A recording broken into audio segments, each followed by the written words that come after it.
We are with Gül. No, let me know. Okay, we are online. We are in Venice Biennale, Turkish Pavilion, the third shift, second Skype critic with Gül Kaçmaz Erk. She's joining us from Dublin, and she will share her experiences with her students, these movies productions, who are connecting the cinematographical, tools and architectural tools. How they are both related, how cinema and architecture is related, in what terms. And she's one of the prominent scholars who is, academically interested in cinema and architecture intersection. Gül, it's on you. We're listening to you now. Thank you, Said Ali. Thank you for inviting me to the Venice Biennale. And I'm very to be part of Vardiya today.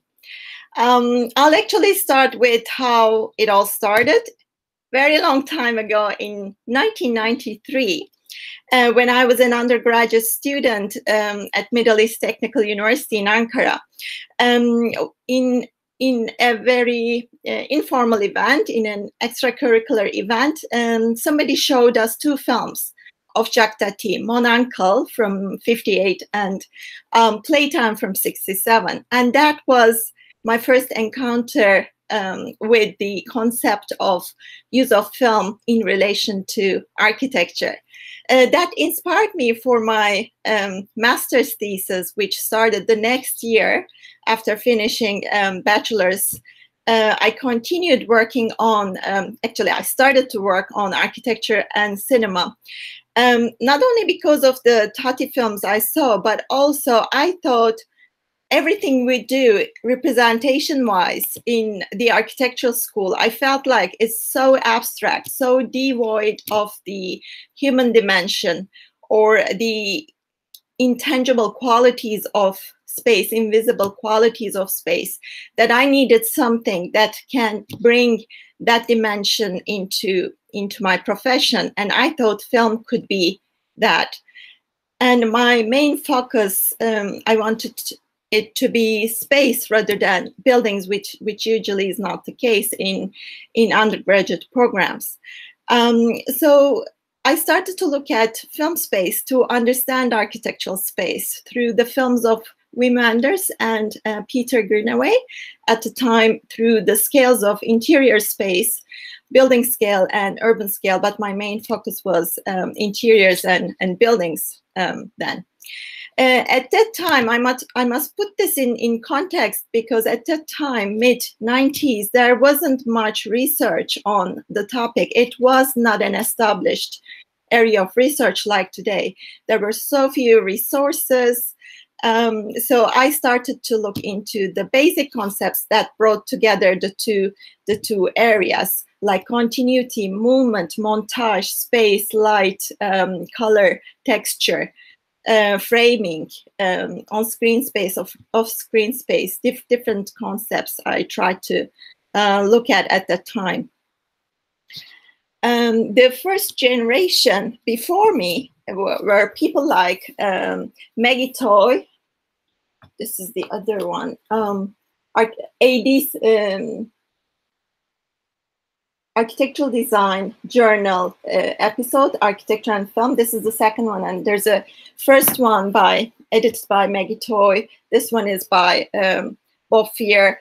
This one by Lapse, again, Architecture and Film. They were all called Architecture and Film, Cinema and Architecture, very, very broad names, because nobody wrote about those.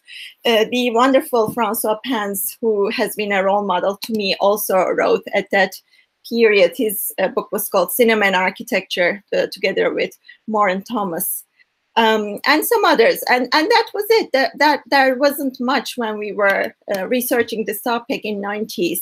So people like me, a bit younger, Richard Koch, Mark Shield, one of Richard's books here, this one, much later.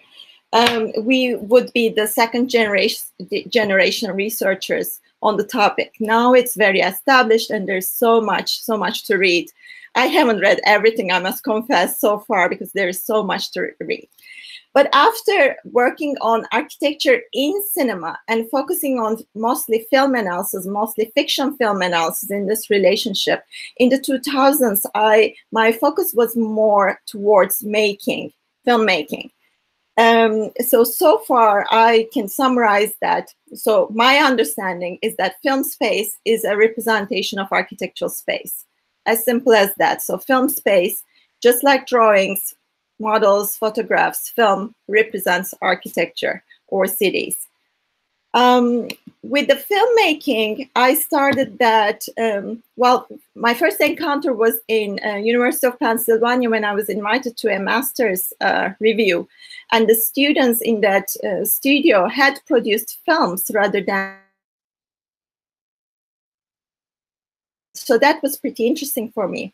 Then I started to use it myself at Delft in Holland, where students made films to understand architecture and to talk about architecture. And this continued later in Izmir University of Economics and here at Queen's University Belfast, where I work at the moment. I still use it intensely. In 2008, I also started urban filmmaking workshops with the community. So I make workshops outside of the academia, which are for anybody, and you don't need to have film experience. The idea is to learn this new skill, which I find fascinating, but also to understand the city you visit or you live in through film and to talk about it through film. Also, students write dissertations or theses with me. You know, this would be one about Hitchcock, one about Tarkovsky, many others on the topic. Now it's pretty established and pretty popular among students as well. I also do some competitions. So the first one I did was in Izmir, 2009, for the Chamber of Architects, together with Tuna Yilmaz. And the theme was urban living. And I'll try to show one of those films today as well. I'm rushing through this, 2010s. I continue still to work on films and analyze them. And my focus is more on cities. I see film space as a representation urban space, as I said before. But now, let me quickly say something about cinema in architecture, because that's the other part of the equation. The first architects who confessed the influence of cinema in their architecture, in their designs, were Bernard Tschumi and Jean Nouvel. And they say they are using some methods that filmmakers use, like sequential space, montage, in their architecture. I won't go into this because this is another huge topic. But similarly, I started to use filmmaking in the design studio, not just make films and talk about them theoretically, but also use it for site analysis. And funny enough, I started that with first-year students in 2014, and that worked fantastically. So I'm still doing that. We also started recently, last year, to use that when we go on to study trips to another country. So when we went to Porto with third-year students, we asked them to make films. So that was another way to look at the city around them, together with, you know, sketching, photography, and everything. Film has such a power to understand the city that they really enjoyed it. But my highlight is this year. Now I have a studio dedicated solely to this topic, which I call Cinematic Architecture Studio. We are exploring design, exploring architectural design ideas through filmmaking, to design a film museum, but it can be any building, actually. We use film research, film analysis, filmmaking methodologies for design. I think I chose one of the films from that studio as well. What's next? I'm now looking at how we can map cities through film.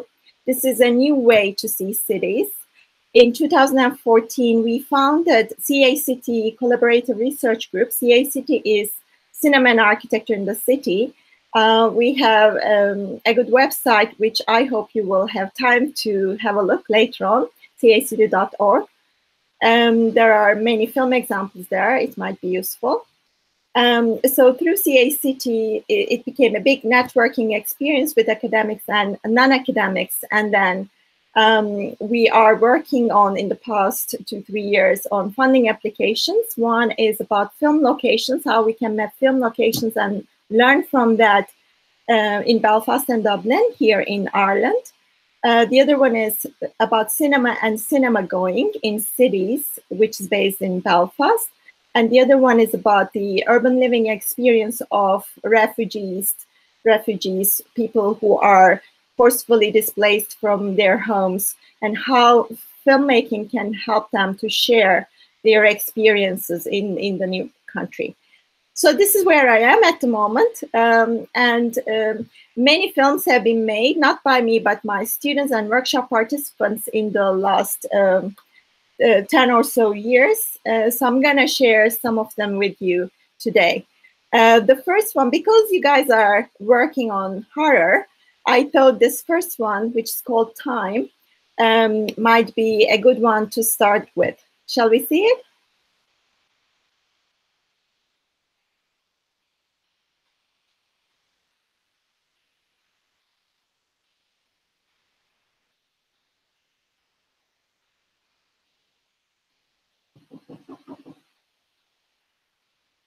We are working on it. Great.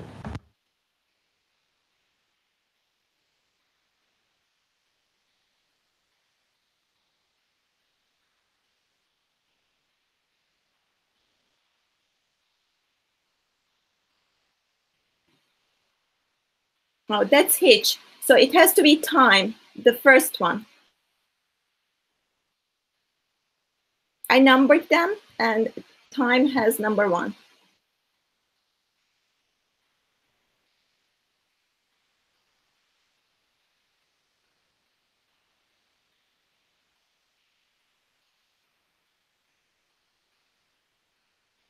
Great.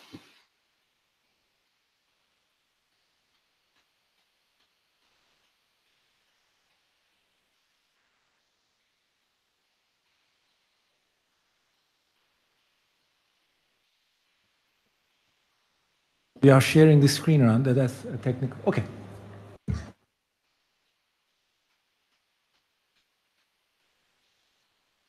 It's 1 o'clock.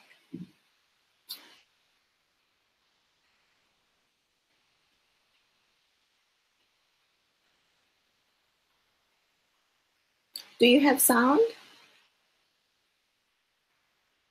Yes.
Yes. Sadece biz konuşuyoruz. Güzel.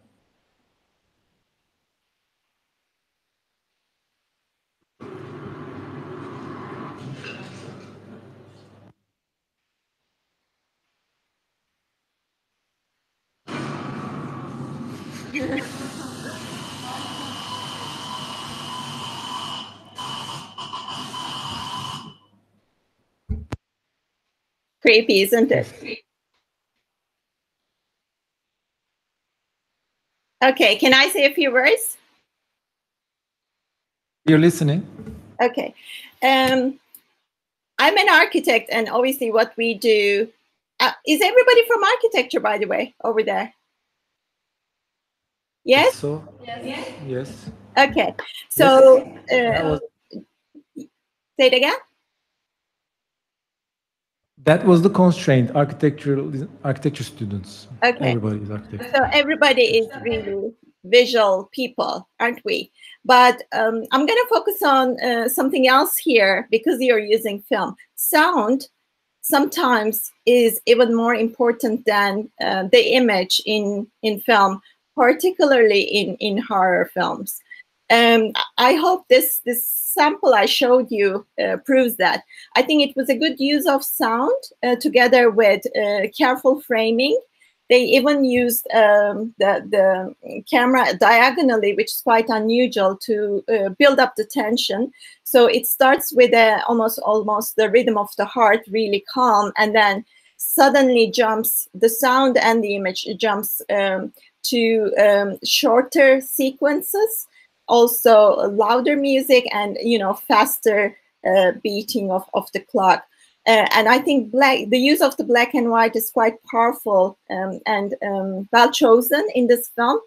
Montage is very cleverly done, and the montage of the images and the montage of the sound match really well. I think that's another key in short films. Incorporation of light and shadow was interesting within such a short time. It's a just 2-minute film. And it's, as I said, sudden transitions were well used to get us into the film. There were also some images here and there that were hard to see. Either we saw them for very little duration, or they were blurry. So that made us get excited or wonder what's going on as well. So that's one example. The next one, so this was by Andrew Robinson and Chris Rooney, a student film. And the next one, Hiç in Turkish and None in English, is by Erkan Esenoğlu. And this was a competition film, the one we did in Izmir, and this was the winner. Because of time, let's see only the first minute, about 1 minute of this. When there is the numbers 5, 4, 3, when that comes up, we can stop. I can remind you. Okay, we do that.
Okay.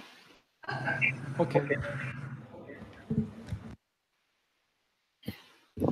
So obviously we didn't see the whole thing, but I think this is a good continuation from the previous one, where sound is used very carefully. The duration of the sequences and what is put after the other. They're very unrelated imagery, isn't it? And I think that's one thing that you're doing in your films as well. It's montaged really well, and then the framing, what goes into the frame, what is on screen space and what is outside of it, what we don't see, is very, very carefully decided. Yes, I think I'll continue with the next one and talk more about superimposition there. It's called Running Time, and we can maybe see again the first minute.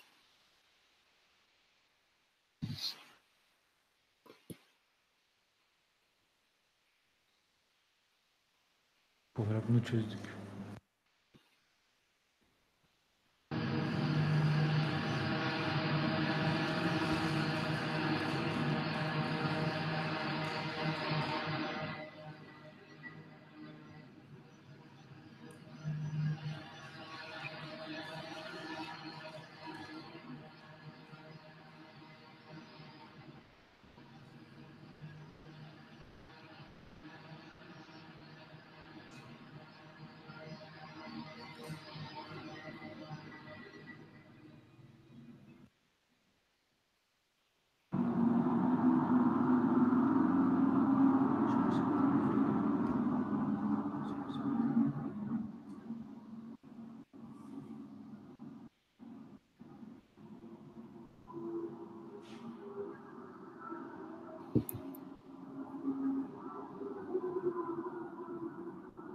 Okay.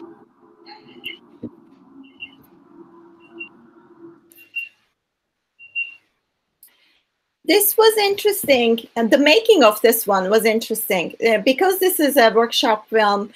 We were, myself and the participants, we were all part of the making process. We saw it every day. We saw the, the planning of it and every footage. And this is Dublin, by the way. The images were so beautiful, so powerful when they were filming the city. And then when they decided to superimpose images on top of each other, when they did the overlay, and then they chose this kind of creepy sound scheme, the whole imagery changed together with it. I think that's another aspect that I find film very powerful with.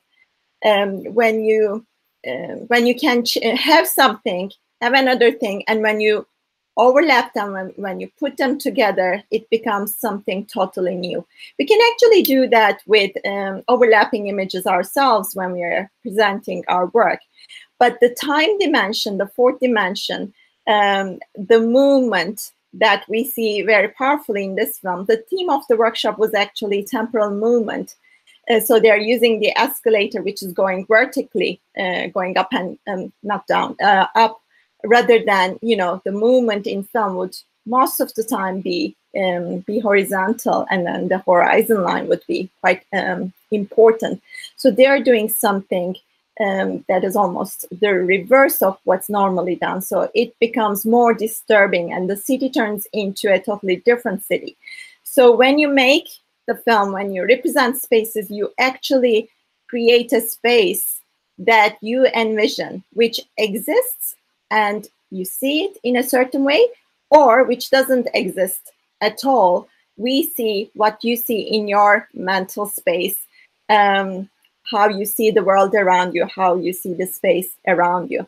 I find all that really fascinating. And with the other modes of representation, with drawings, with models, it's pretty difficult to represent all that. So film has this power that other media don't have. The fourth one, frustration, is very short, so maybe we can see the whole thing.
Imagine that we are drawing this space, which is just put together in studio with some panels we use for pinups.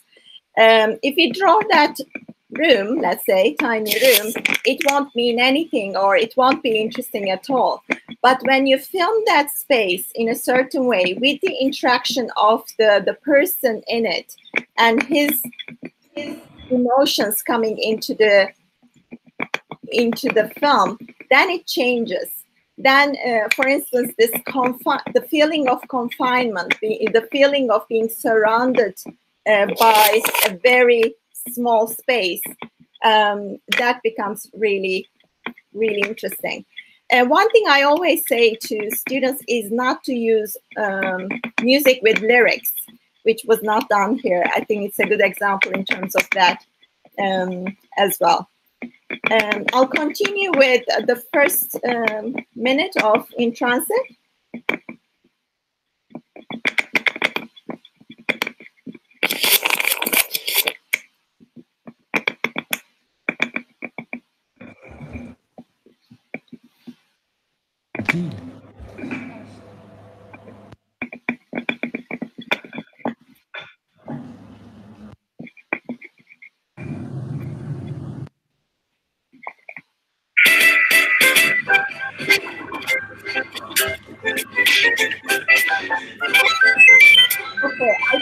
you turned on a different film.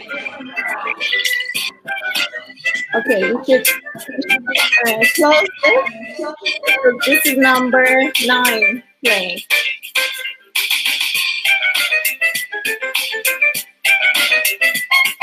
Or is it in my computer? Let me see. I don't think so.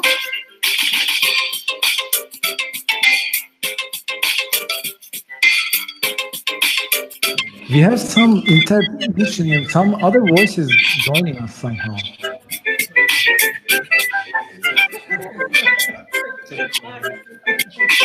We are hacked somehow. Okay, this is played some. Okay, it's open here. Apologies. Crazy. Finally. Okay. That was number 9. So we need to go back to 5.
We can actually stop here and see number 6.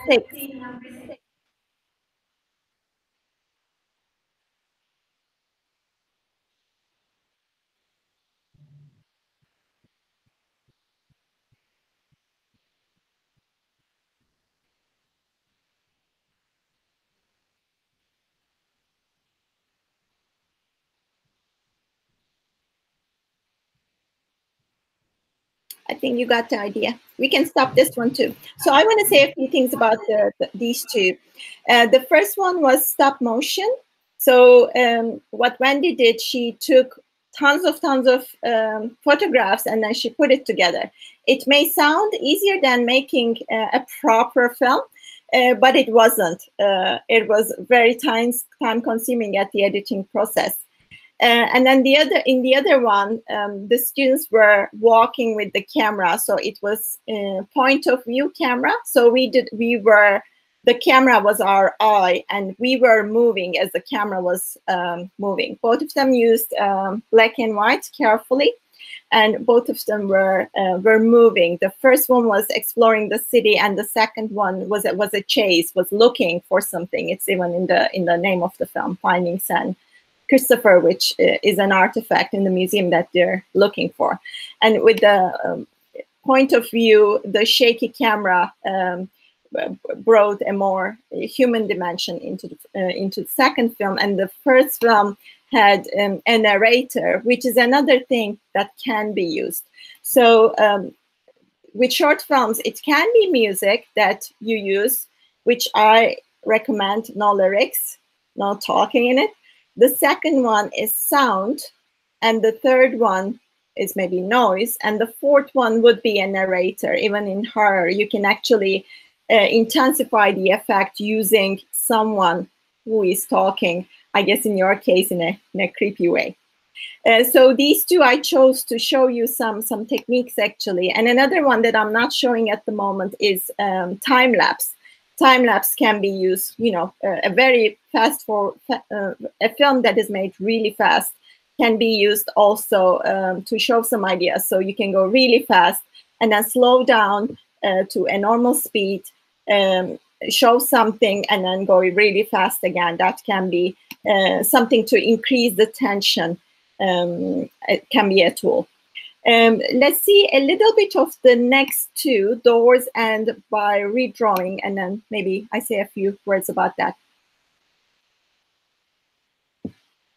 Doors first.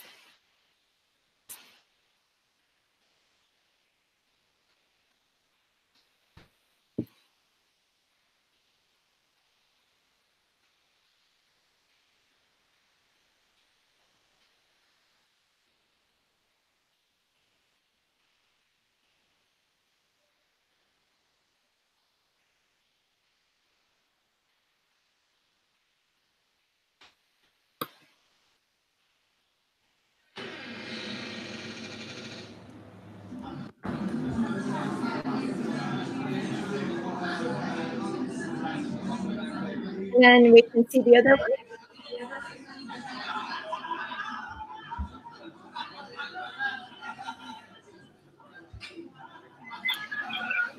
We can stop there and look at the other one, please.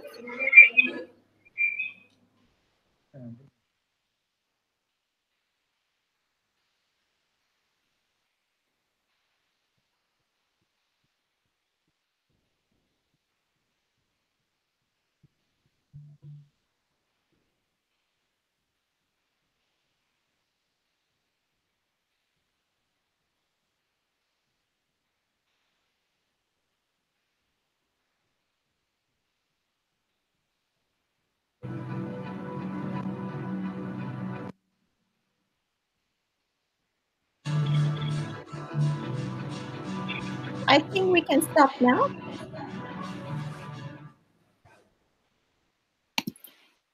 Okay, maybe for this film, you won't be using techniques like this, where your other skills, the skills you have as architecture students or architects, to bring into your filmmaking. But I would encourage you to do that with your next film, because that is something no filmmaker can do. That's your advantage to other filmmakers. So make use of your drawings, make use of your models, and incorporate that into the film. So it can be simply animation, or it can be like you saw in these films, the combination of real footage with the representations of architecture. I'm conscious of time, so I'm going to show this last film just for fun, and then maybe you'll have some questions.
Okay. Oops.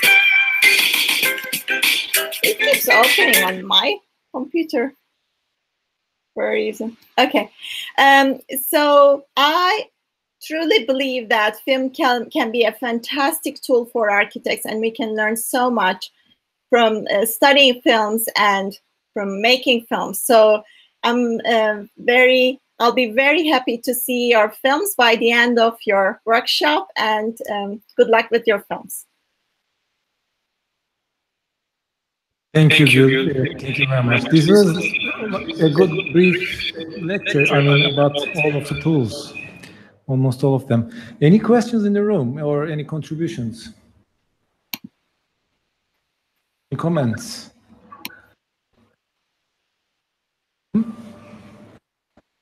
Okay. So, Sinem.